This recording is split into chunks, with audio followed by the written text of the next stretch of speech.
بسم الله والصلاة والسلام على سيدنا محمد عليه أفضل الصلاة والسلام. اللهم صل وسلم وبارك عليك حبيبي يا رسول الله. ازيكم أحلى أخوات وأحلى متابعين في الدنيا. شكرا على كل إخوات المحترمين، شكرا على كل حد بيخش عندي في القناة بيكتب لي كلمة حلوة من قلبه، شكرا حتى لو ما بيكتبش وبيخش يشوفها. ما نحرمش منكم أبدا يا رب، ووجودكم دايما على راسي. يلا بنا الأول ندعي لبعض ونقول ربنا يرحم أمواتنا وأموات المسلمين، واشفي كل مريض، وارزق كل مشتاق بالذرية الصالحة، وفك كرب كل مكروب، واصلح حالنا وحالكم. اللهم آمين يا رب العالمين. والكل من يدعي وله بالمثل. اللهم آمين يا رب العالمين. كل سنة وانتم طيبين، رمضان كريم عليكم وعلى بيوتكم وعلى أسركم وعلى حياتكم كلها. ربنا يجعل حياتكم كلها فرح وسعادة وهنا. اللهم آمين يا رب العالمين. يلا بينا نخش النهاردة. الروتين ده كان تاني يوم رمضان. ده البهارات اللي أنا كنت جايباها، لميت كل اللي عندي بقى اللي كنت أنا كنت يعني دايما بجيب مثلا حبات حبات كده واحطهم في علبة في التلاجة. لميت كل البهارات ومسكتهم بقى على الصينية اللي انتوا شايفينها دي، نضفتهم ويعني ايه شلت كل حاجه وحشه اعزكم الله في البهارات، لان انا بنضفها وبعدين بطحنها تمام، وعبيتها في علب التلاجة وركنتها لحد ما اجي ايه اطحنها وكده ونظبط الدنيا. لان النهارده اهو هغسل ايه العلب التوابل يعني. ده ميه سخنه على النار، حطيت حبه كربونات وحطيت حبه صابون وحبه خل. عايزه اقول لكم بقى اطباق بوتاجاز علق بتاع يعني الحاجات الازاز ده، عايزه اقول لكم البرطمانات دلوقتي هتشوفوها اكنها لسه جايه من المحل طازه، اقسم بالله. يعني عايزه اقول لكم ان هي الميه دي بتلمع بقى. انا مثلا بعد الفطار يعني مثلا حطينا الفطار وبحط الطبق ده على النار واحط فيه شويه برضو كربونات، ولو وخاصه لو انت مثلا واكله حاجه سنينه او حاجه مثلا مزلقه او حاسه ان الدنيا عندك ايه اعزكم الله، الكوبايات بقى مطرح العصير والحاجات دي بتبقى زفره شويه. فالمهم انا حطيت في الطبق دون زي ما قلت لكم، دي البهارات اهي غطي عليها واسيبها، ودي الحاجات اللي احنا هنطبخها النهارده. هنركنهم على جنب. انا غاسله الفرخه وسايباها تصفي ميتها في المصفى والرز البسمتي، وهنشوف هنعمل ايه واحده واحده بس مع بعض. هنشيل بس الميه دوبك انا ايه مش غلت عشان انا ما عنديش ميه سخنه في الدور التحتاني دون. فالمهم الاطباق الاستانلس دي تحفه يا جماعه، والله العظيم احسن من البلاستيك الف مره. المهم زي ما انتم شايفين فضيت علب البهارات اللي هتتغسل، والمهم بقى جبتهم في قلب الميه دي اللي انا قلت لكم فيها حبه كربوناتو، حبه خل، حبه صابون سائل، واغسلي بقى وشوفي اللمعه والنظافه. النظافه في كل حاجه، في كل حاجه، في اطباق الاكل اللي انت بتاكليها، في الرخامات، في البوتاجاز، في كل ما تتخيليه، في خشب المطبخ لو عندك مزيت امسكي الفوطه كده واعصريها في الميه، وامسكي الخشب بتاعكيه ونضفيه كده وخليه زي الفل. في كل حاجه عايزه اقول لكم ان دلوقتي هتشوفوا البهارات. وفضيت كمان الشاي والقهوه الميه سخنه ما كنتش قادره احط ايدي فيها فزودتها شويه ميه ساقعين. فالمهم بقول لكم بقى حتى فضيت بتاع برطمان الشاي والقهوه والسكر وغسلتهم برضو، هتشوفوني حطهم دلوقتي. وانا كده كده كان المطبخ نظيف يعني الحمد لله، من قبلها بيوم كنت غسله المواعين ومظبطه الدنيا يعني.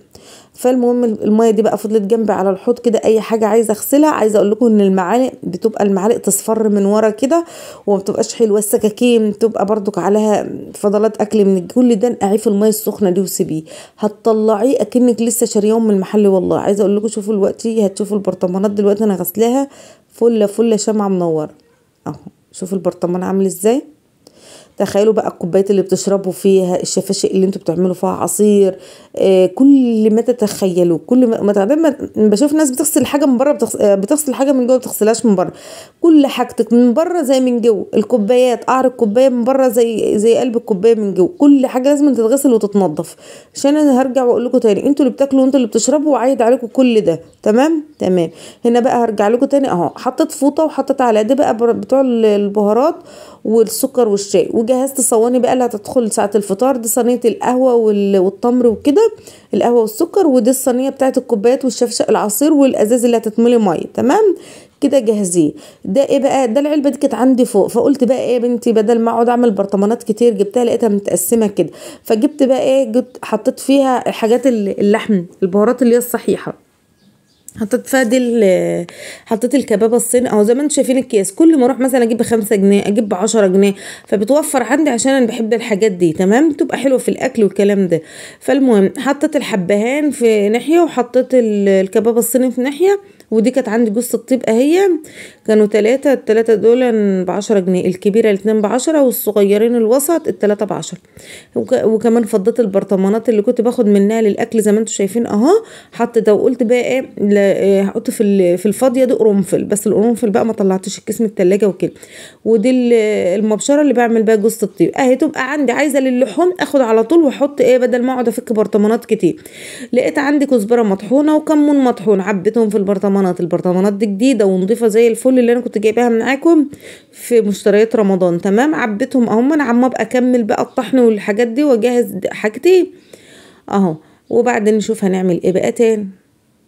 يلا بقى نخش على الاكل بتاعنا ونشوف هنعمل ايه. هنعمل النهارده كبسه بس بقى بطريقتي، هل صح غلط بقى زي اللي بره ما اعرفش، بس انا عايزه اقول لكم ان هي كانت تحفه تحفه. هنشوف. وعندنا برضو بواقي اكل كده، هنظبط الدنيا كده ونظبط السفره ونخلي الدنيا زي الفل. بسم الله الرحمن الرحيم. اهم حاجه غسلت الفرخه بتاعتي كويس قوي قوي، وبعدين حطيتها في المصه. عايزه اقول لكم ان هي بقى لها مثلا نقول ساعه كده في المصه، صفت كل اللي فيها. علشان كده حتى لما اتحطت في البصله وكده ما نزلتش ميه، لان متصفيه وحلوه وزي الفل. وتصفيه الزفر بيحوش الزفره بتاعت الشوربه وكل الكلام اللي انتوا بتعرفوه ده.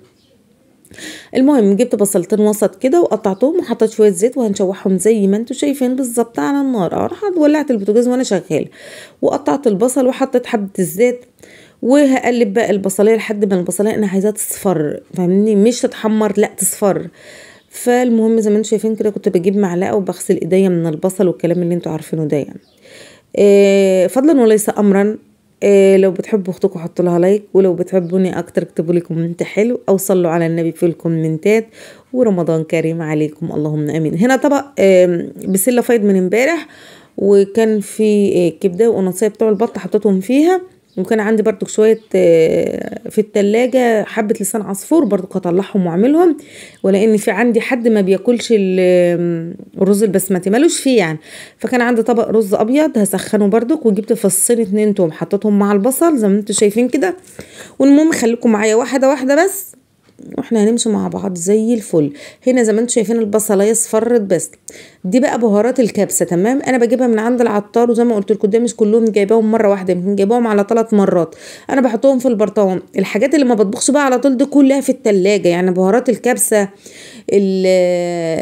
زي ما قلت لكم الكركم الكاري، الحاجات دي كلها لازم تتحط في التلاجة لانها بتكلكع. تمام، الحاجات البهارات اللي بستخدمها يوميا هي اللي بحطها قدامي فقط لا غير، انما الباقي بحطه في التلاجة في درج في باب التلاجة وبحط.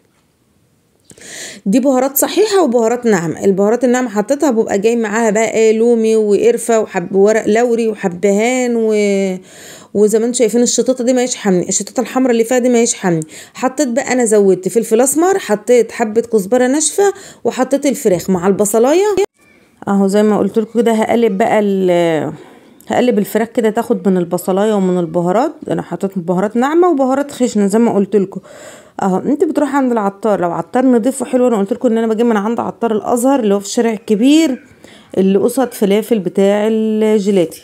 تمام، هنا زي ما انتم شايفين بقى هقلب بقى اللحمه. هي ما نزلتش ميه اساسا، انا كنت سايباها مهديه عليها وسايباها، قلت هتنزل ميه، ما نزلتش ميه لان انا مصفيه الفراخ كويس قوي. هنا بقى هزودها كشوربه عاديه، يعني هحط شوربه على ميه على الفراخ تعمل شوربه، لما تستوي هشيلها. خلاص اهي، ما كترتش قوي برضو، كمان ازود الرز احسن ما تكون زياده عندي. هسيبها بقى تاخد وتدي بشكل ودي مع بعضها كده، وهغطي عليها لحد ما الفراخ تستوي وهرجع لكم تاني. هحط الملح، يعني حدقي الفراخ واعملي حسابك ان انت في كل حاجه بتحطي ملح، يعني ما تكتريش. حطيت ورقه اللوري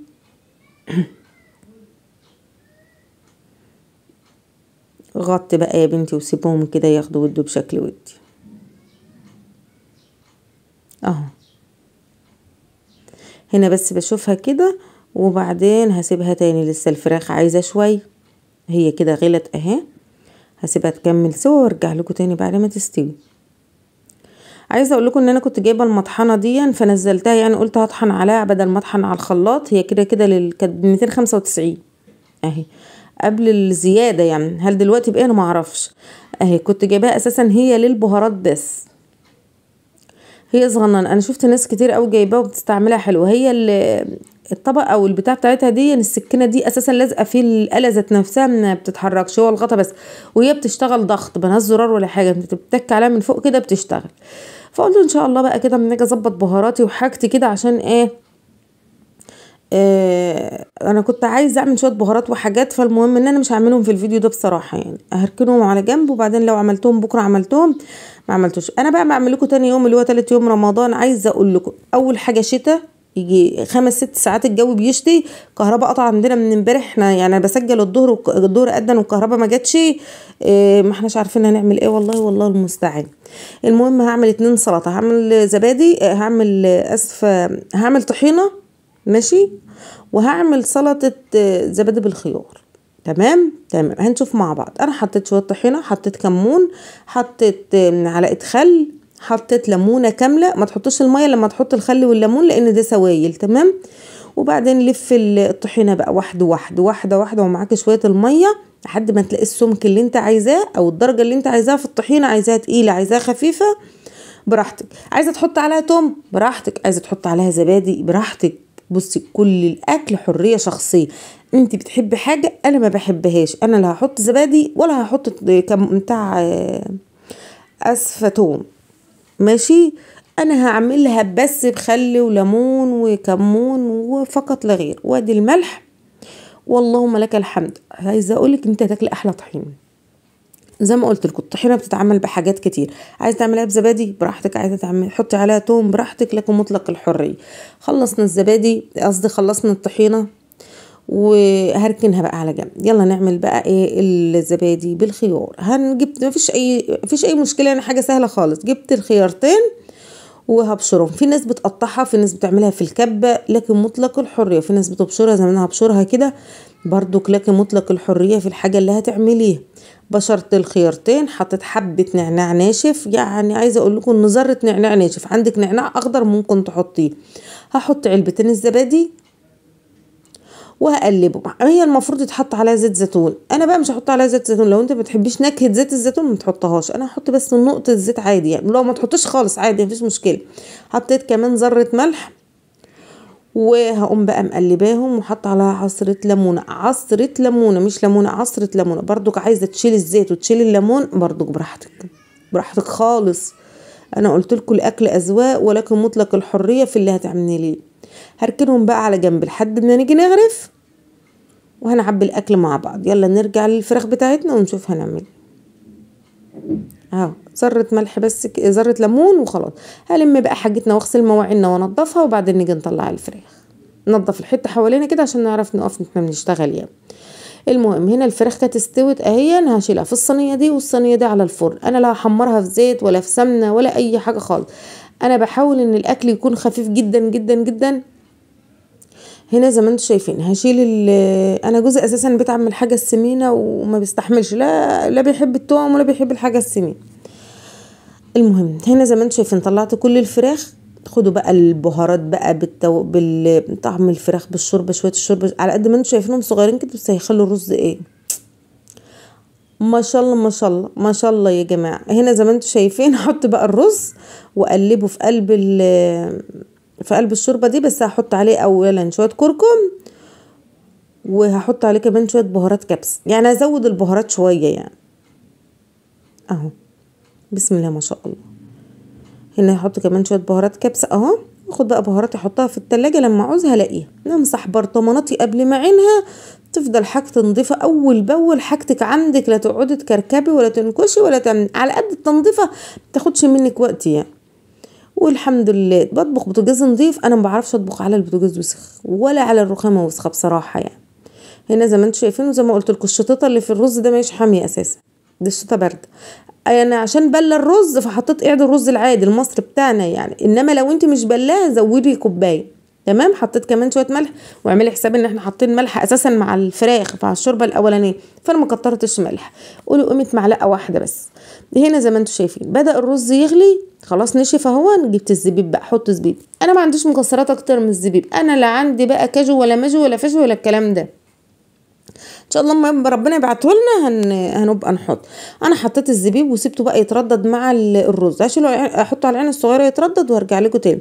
البلح اللي انا كنت اساسا كان فاض عندنا قبلها بيوم شويه بلح، زودت عليهم الظهر شويه، وبعدين حطيت عليهم السكر، وبقيت حطيت عليهم شويه زبيب، وهزود كمان شويه جوز الهند، وحط عليه تين مجفف زي ما انتوا شفتوا برضو المره اللي فاتت، وهقلبه وكده يبقى معايا العصير كمان البلح خلص. وعندي فراوله من قبلها بيوم برضو نص الشفشق، فانا مش عامله عصير اكتر من كده بصراحه، فخساره انا مش هرمي واعمل تاني، لا خلاص هو بدل عندي موجود.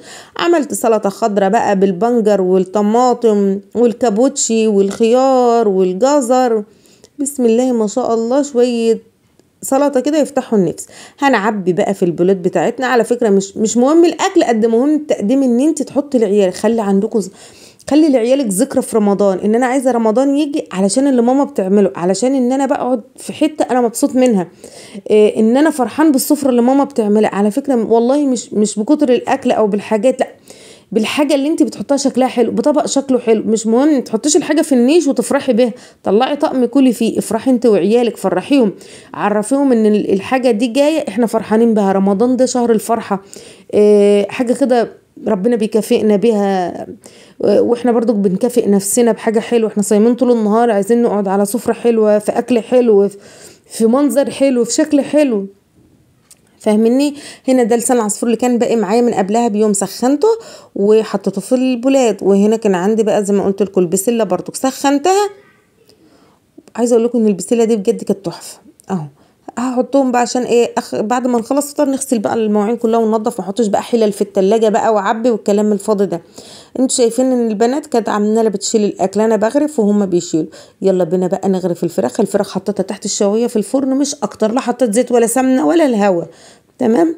هنا زي ما انتوا شايفين جبت الصينيه دي بقى، قلنا بقى نعمل كبسه بقى، نعمل كبسه بقى كأننا في السعوديه بقى. هنا زي ما انتوا شايفين حطيت الرز ببهاراته بحاله، واللي هم يعني مش عايزينه بيشيلوا اكيد يعني. ناخد بقى الفراخ بتاعتنا كده نرصها، بسم الله ما شاء الله. اكيد يعني انا لو عندي مكسرات وحاجات من اللي بتتحط عليها انا كنت حطيت، بس انا الحمد لله فضل ونعمه مش هحط بقى سوداني، يعني ممكن كنت احمر سوداني واحطه، بس قلت لا يعني هو كده كفايه الحمد لله فضل ونعمه. تعالوا نشوف السفره بقى بعد ما خلصتها. بسم الله ما شاء الله، اللهم بارك، اللهم لك الحمد، واللهم دمها علينا نعمة يا رب العالمين، وصوما مقبولا مننا ومنكم، اللهم امين. رمضان كريم عليكم وعلى المسلمين اجمعين، والسلام عليكم ورحمة الله وبركاته.